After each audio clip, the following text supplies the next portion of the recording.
Hello student, कैसे आप सब लॉकडाउन में ठीक है ना। तो आप लोग के लिए ऑनलाइन क्लास प्रारंभ कर रहे हैं, जिसमें कि फिजिक्स के जो है लेसन बाय लेसन बारीकी से अध्ययन करेंगे। तो आज हम जो हैं आप सबों के बीच electric field and electric charge या कह सकते हैं कि electric charge and electric field के बारे में यहाँ पे डिस्कस करेंगे। तो आप लोग मेरे साथ बने रहें। और यह पहला लेक्चर है, इसके बाद दूसरा तीसरा इसी तरीके से लगभग हर टॉपिक्स लेके आएंगे जो एग्जाम के दृष्टिकोण से काफ़ी ज़्यादा महत्वपूर्ण है। तो आप लोग लॉकडाउन में सेफ रहें, किसी की ज़्यादा भीड़ भाड़ में ना जाए, और यही हम उम्मीद या आप लोग से कामना करते हैं। तो आज चलिए, आज जो है या फिजिक्स में जो पहला लेसन है वह है आप लोग को electric charge and electric field. यह क्या होगा? तो electric charge and electric field. तो याद रखेंगे, इसका हिंदी होता है या विद्युत आवेश और एवं यह क्या होता है? विद्युत क्षेत्र। तो विद्युत क्षेत्र, तो यह दोनों का हम लोग अध्ययन करेंगे। तो पहले जानेंगे विद्युत आवेश क्या है। इसके टॉपिक को बारीकी से हम अध्ययन कर लेने के बाद हम लोग विद्युत क्षेत्र का भी अध्ययन करेंगे। हर चीज का होता है, जैसे देखते होंगे आप लोग के एरिया में कुत्ता होगा, तो कुत्ता का भी क्षेत्र होगा। यदि एक कुत्ता के क्षेत्र में दूसरे कुत्ता यदि प्रवेश कर जाते हैं तो वह उस क्षेत्र में उस कुत्ते को क्या करते हैं? खदेड़ देते हैं। कुत्ता या मोटा हो या पतला हो, उससे मतलब नहीं। मतलब सब चीज का एरिया होता है। आपका घर है, आपका घर जो आपके या बना होगा वो आपके अपना एरिया में होगा, या दूसरा के एरिया में आप प्रवेश नहीं कर सकते। दूसरा के यदि एरिया में आप प्रवेश करते वह खदेड़ के आपको क्या कर सकता है? भगा सकता है। उसी तरीके से हम लोग विद्युत क्षेत्र देखेंगे। तो विद्युत क्षेत्र होता है कि मतलब क्या, जो विद्युत का एक क्षेत्र होता है जिसके अंतर्गत यदि आप प्रवेश करते हैं ना, तो वह आप पे प्रभाव अपना दर्शाएंगे, या आपको खींचना चाहेंगे या आपको फेंकना चाहेंगे। जो क्षेत्र जो बनता है उसी क्षेत्र को हम क्या कहेंगे? विद्युत क्षेत्र कहेंगे। तो हम लोग पहले जानेंगे विद्युत आवेश, इलेक्ट्रिक चार्ज। मतलब यह है क्या? यह जो है यह इलेक्ट्रिक जो चार्ज है, विद्युत आवेश, या विद्युत आवेश है क्या, इस चीज को हम लोग देखेंगे। तब विद्युत आवेश होता है क्या, इस चीज को हम लोग देखेंगे। अगर विद्युत आवेश किसी पदार्थ में जो उपस्थित, मान लीजिए विद्युत आवेश का जो अध्ययन करेंगे तो किसी पदार्थ में उपस्थित मूल कण, तो वैसे आप लोग परमाणु में मुख्यतः 3 मौलिक कण पढ़ेंगे, इलेक्ट्रॉन, प्रोटॉन, न्यूट्रॉन। तो न्यूट्रॉन पे तो कोई आवेश होता ही नहीं है, तो उसको तो हम छोड़ देंगे। तो मूल कण अब कितना बचा? 2, इलेक्ट्रॉन और प्रोटॉन। तो मूल कण जो है इलेक्ट्रॉन और प्रोटॉन का आंतरिक गुण है, जिसके कारण विद्युत बल की प्राप्ति होती है। एक नेगेटिव एक पॉजिटिव, तो दोनों के बीच में आकर्षण रहता है, तो एक विद्युत बल की प्राप्ति होती है। यह क्या होता है? जो विद्युत बल की प्राप्ति जो होता है, इसी कारण वह क्या करते हैं? वह जो एक दूसरे को क्या करता है? खींचता है। यह क्या होता है? यह एक व्युत्पन्न भौतिक राशि है। यह क्या है? अदिश राशि है। इसे हम किसके द्वारा सूचित करते हैं? क्यू के द्वारा सूचित करते हैं। तो अब इसका हम लोग देखेंगे। तो विद्युत आवेश, इलेक्ट्रिक चार्ज, हम लोग कह सकते हैं किसी पदार्थ में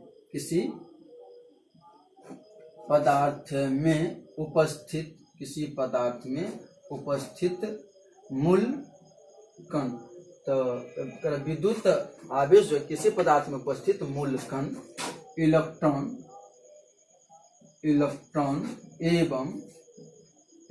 एवं प्रोटॉन का आंतरिक गुण है,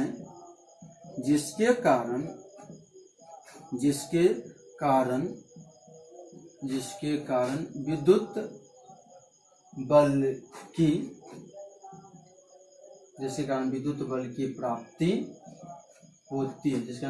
की प्राप्ति होती है।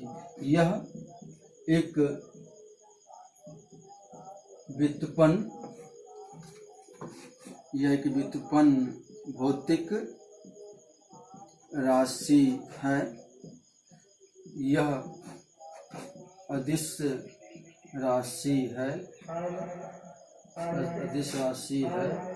इसे कैपिटल क्यू द्वारा सूचित किया जाता है। तो कहेंगे कि विद्युत आवेश क्या है? तो क्या कहिएगा? विद्युत आवेश किसी पदार्थ में उपस्थित मूल कण। तो किसी पदार्थ में तो वैसे मुख्यतः 3 मौलिक कण होते हैं, उसमें हम लोग को 2 ही चर्चा करेंगे जिस पर आवेश होता है। तो इलेक्ट्रॉन और प्रोटॉन का आंतरिक गुण है, इंटरनल प्रॉपर्टी है, जिसके कारण विद्युत बल की प्राप्ति, एक निगेटिव एक पॉजिटिव एक दोनों क्या करता है, खींचता है, जिस कारण क्या होता है, विद्युत बल की प्राप्ति होती है। कराया क्या, जिससे हम लोग कह सकते हैं विद्युत आवेश। मतलब यह जो एक व्युत्पन्न भौतिक राशि है, और यह क्या है, आवेश जो है यह व्युत्पन्न भौतिक राशि है। इस यह कौन राशि है, अदिश राशि है। यह क्या होता है, अदिश राशि है, इसे क्या होता है, Q द्वारा सूचित किया जाता है। तो यही क्या था आप लोग को आवेश के बारे में था। अब इसका हम लोग देखेंगे, जैसे क्या dimensional formula of dimensional formula of Q। तो Q जो है, तो आप लोग जैसे इलेक्ट्रिक करंट में पढ़े होंगे या 10th में आप लोग इलेक्ट्रिक करंट में पढ़े होंगे, I बराबर क्या होता है, तो Q बाई टी। I बराबर क्या होता है, Q बाई टी। यहाँ से Q निकालेंगे, क्या निकलेगा, I टी। तो हम लोग कह सकते हैं कि क्या हो जाएगा, तो इलेक्ट्रिक करंट इनटू क्या हो जाएगा, तो टाइम। तो इलेक्ट्रिक करंट के लिए किसके द्वारा, या ए स्विच कीजिए, या टाइम का क्या होगा, टी। तो यह हम लोग कह सकते हैं ए टी, या ए नहीं लीजिएगा तो इसकी जगह हम लोग क्या कर सकते हैं, तो आई टी कर सकते हैं, या ए टी या क्या हो जाएगा, आई टी हो जाएगा। इसका हम लोग देखेंगे S I unit. S unit क्या होगा, तो धारा का क्या होता है, तो एम्पियर, एम्पियर, और समय का क्या हो जाएगा, सेकेंड। तो एम्पियर सेकेंड, जिसको हम लोग एस, या इसका खोज जो है कुलाम नामक वैज्ञानिक ने किया था, इसकी जगह हम लोग क्या लिख सकते हैं, तो कुलाम, कुलाम, जिसको हम लोग सी द्वारा रिप्रेजेंट करेंगे। उसके बाद इसका होता है सीजीएस यूनिट। तो सीजीएस यूनिट जो है इसके आधार पे नहीं होगा, क्योंकि यह धारा का सीजीएस नहीं होता। इसी को हम लोग लिख सकते हैं ईएसयू, जिसका यह क्या होता है, इलेक्ट्रोस्टेट यूनिट।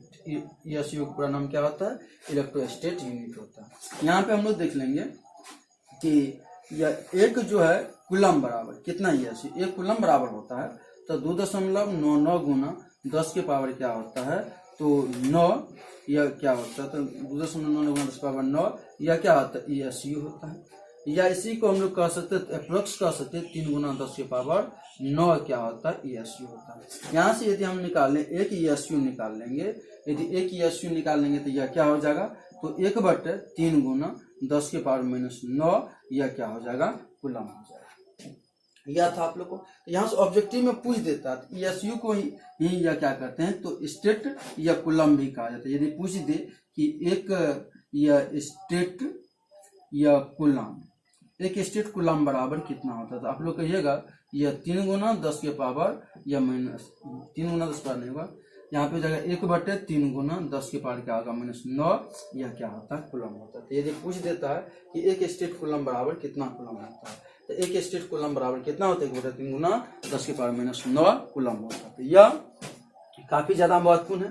तो यह ऑब्जेक्टिव जो दृष्टिकोण से पूछा नहीं जाता है, पूछबेठो किया है, और यह भी ऑब्जेक्टिव आपको पूछा है। तो आप लोग जो है इस चीज को याद रखिएगा, एग्जाम के दृष्टिकोण से काफी ज्यादा महत्वपूर्ण रहेगा। कह रहे हैं कि सफलता के लिए जुनून चाहिए और उबलता हुआ खून चाहिए। जब आप चाहते हैं कि लॉकडाउन लगा है तब भी आप सफलता प्राप्त करना चाहते हैं, तो आप में जुनून होना चाहिए कि नहीं, हमको पढ़ना है, किसी भी हालत में क्या करना है, पढ़ना है। और जब तक आप पढ़िएगा नहीं तब तक आप सफल नहीं हो पाइएगा। तो पढ़िए और तभी आपको क्या मिल सकती है, सफलता मिल सकती है। यहाँ पे हम लोग देखेंगे अब टाइप्स ऑफ चार्ज, या क्या होता है टाइप्स ऑफ चार्ज। तो आवेश का प्रकार, तो कह सकते हैं they are 2 types of charge, मतलब आवेश 2 प्रकार के होते हैं। आवेश कितने प्रकार के होते हैं, 2 प्रकार। एक होता है निगेटिव चार्ज, एक क्या होता है, पॉजिटिव चार्ज। एक होता है धनावेश, एक होता है ऋण आवेश। तो यहाँ पे हम लोग देखेंगे कि यह चार्ज, तो यहाँ पे हम लोग देखेंगे types of charge.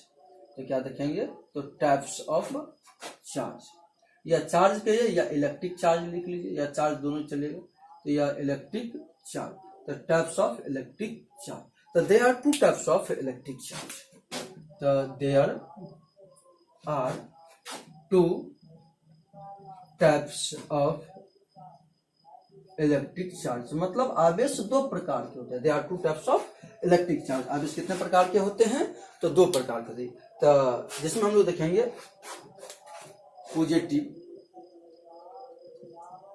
Positive charge, और दूसरा हम लोग देखेंगे निगेटिव निगेटिव चार्ज।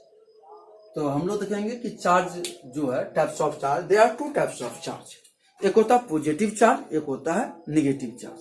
यह मान लीजिए कि यह दो मार्कर हैं, दोनों मार्कर को आपस में हम घर्षण करेंगे, या एक दूसरा कोई पदार्थ ले लेते हैं।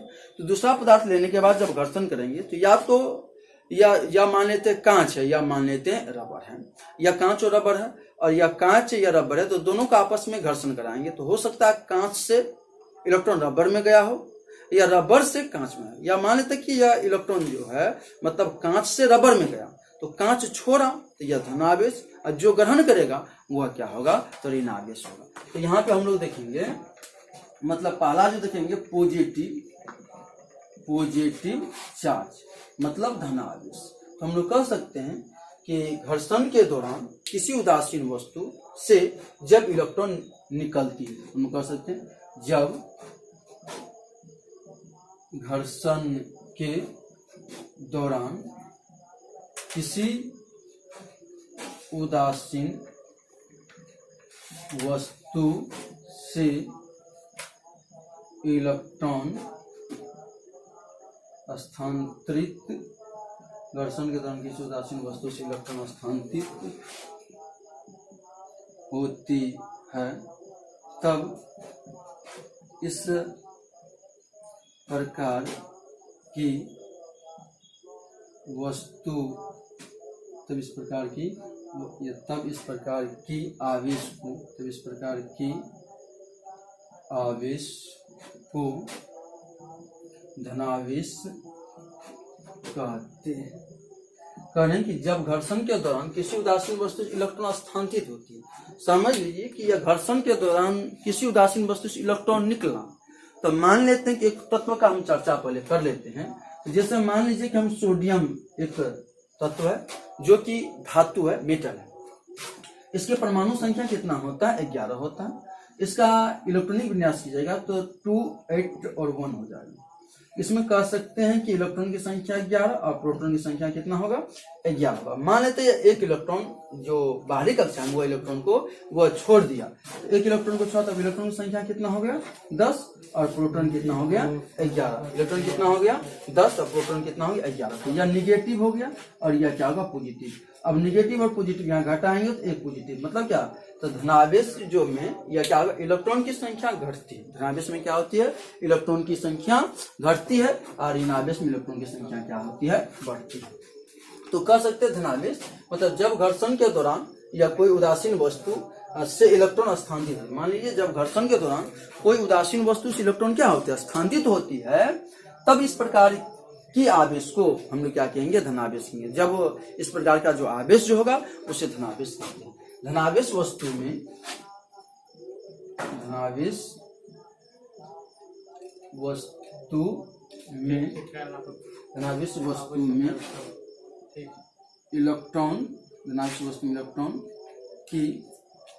इलेक्ट्रॉन की कमी होती है।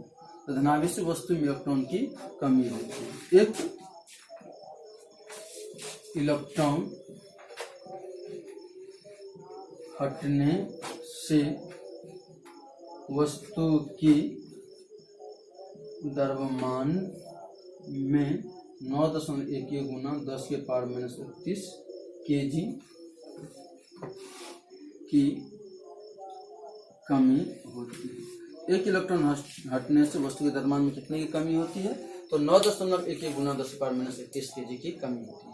तो पूछ देंगे धनावेश वस्तु में इलेक्ट्रॉन की क्या होती है, अधिकता होती है, कमी होती है, अपरिवर्तित रहती है, इनमें से कोई नहीं। तो आप लोग कहिएगा धनावेश वस्तु में इलेक्ट्रॉन हटने से यह क्या होगा, कमी होगा। पूछे एक इलेक्ट्रॉन हटने से वस्तु के द्रव्यमान में कितना कमी होगा, तो आप लोग कहिएगा 9.11 गुना 10⁻31 kg क्या होती है, कमी होती है। यह क्या था आप लोग को धनावेश मतलब पॉजिटिव चार्ज के बारे में। अब हम लोग देखेंगे दूसरा निगेटिव चार्ज। निगेटिव चार्ज यह जानेंगे कि निगेटिव चार्ज ऋणावेश होता है क्या। तो कह सकते हैं जब घर्षण के दौरान कोई उदासीन वस्तु जब इलेक्ट्रॉन क्या करती है, ग्रहण करती है, मतलब जब समझ लीजिए एक उदाहरण लेते हैं कि मान लीजिए कि हम आपको दे रहे हैं, आप ग्रहण कर रहे हैं, हम छोड़ रहे हैं तो हम धनावेश हो गए, आप ग्रहण कर रहे हैं, आप ऋण आवेश हो। जैसे समझिए कि आपके समाज में किसी से आप रुपया कर्ज पे लेते हैं, तो कोई धनिक व्यक्ति आपको रुपया छोड़ेगा, आपको देगा, तो मतलब वो छोड़ रहा है तो वो पॉजिटिव, उसके पास रुपया है तो वो पॉजिटिव है। आप क्या करें, इलेक्ट्रॉन मतलब वो रुपया को ग्रहण कर रहे हैं, तो आप निगेटिव हैं। मतलब जब आपके पास रुपया होगा तब उसको आप दीजिएगा, तब आप पॉजिटिव में जाइएगा, तो मतलब आप ऋणावेश। तो कह सकते हैं जब घर्षण के दौरान कोई उदासीन वस्तु इलेक्ट्रॉन ग्रहण करते, कह सकते हैं जब घर्षण के दौरान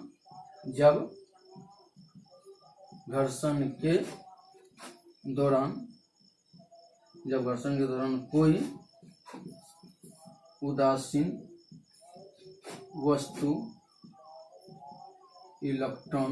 इलेक्ट्रॉन ग्रहण करती है, जब घर्षण में कोई उदासीन वस्तु इलेक्ट्रॉन ग्रहण करती है, तब इस प्रकार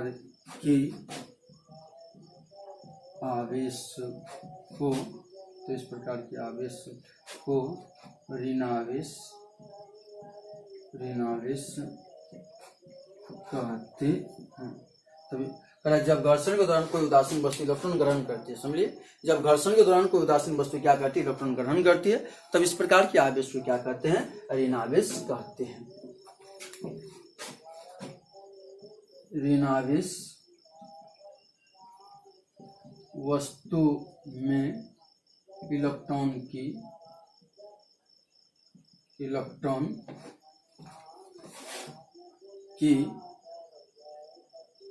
अधिकता होती है। तो ऋणावेश वस्तु में इलेक्ट्रॉन की क्या होती है, अधिकता होती है। ऋणावेश वस्तु में इलेक्ट्रॉन क्या होता है, अधिक होता है। एक इलेक्ट्रॉन बढ़ने से वस्तु की द्रव्यमान में 9.11 गुना 10⁻31 kg की वृद्धि होती है। तो पूछ देंगे कि आप लोगों की यह ऋणावेश क्या है, मतलब निगेटिव चार्ज क्या है। तो आपको घर्षण के दौरान जब कोई उदासीन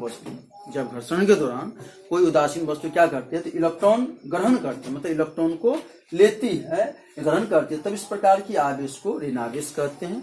और मतलब क्या, ऋणावेश वस्तु में इलेक्ट्रॉन की अधिकता होती है। पूछेगा कि ऋणावेश वस्तु में इलेक्ट्रॉन क्या होती है, अधिकता होती है। एक इलेक्ट्रॉन बढ़ने से यदि ऋणावेश वस्तु क्या करती है, एक इलेक्ट्रॉन ग्रहण करती है, तब इस प्रकार की जो मतलब एक इलेक्ट्रॉन ग्रहण करने से वस्तु के द्रव्यमान में कितने की वृद्धि होती है, तो 9.11 गुना 10⁻⁻ क्या होती है, 31 kg की वृद्धि होती है। अब जैसे देखिएगा कि किसी वस्तु को जो आवेशित करते हैं वह 3 तरीका से कर सकते हैं। एक होता है चालन, प्रेरण और घर्षण। मतलब जब आप किसी वायर से धारा को प्रवाह करते हैं तब भी वह आवेशित हो सकता है। यह क्या था, चालन। एक होता है प्रेरण, देखते हैं चुंबक दूसरे चुंबक के साथ रगड़ते हैं तभी वो प्रेरित हो जाते हैं, मतलब आवेशित हो जाती है। और एक होता है मतलब घर्षण, जब हम लोग रगड़ते हैं, दो हाथ को रगड़ते हैं तभी वह क्या होती है, आवेशित होती है। इसी तरीके से हम लोग आगे बढ़ेंगे। तो आप लोग जो है इसके लिए अगले वीडियो आप लोग को जो दिया जाएगा या अगले मतलब कंटिन्यूटी रहेगा, एक के बाद एक की वीडियो आप लोग को मिलते रहेगा। इस कारण कहते हैं कि जैसे कहना कि हौसला आप लोग को बुलंद करना चाहिए। मान लीजिए आप कोविड-19 का काल चल ही रहा, प्रकोप ज्यादा बढ़ चुका है, तो आप लोग को हौसला रखना चाहिए, हमको पढ़ना है तो किताब का भी अध्ययन करना है, या जैसे हम बता रहे हैं जिसका नोट को भी देखना है, और इसमें जो महत्वपूर्ण पॉइंट है इसको देखिएगा। तो अगले वीडियो के लिए आप लोग बने रहें।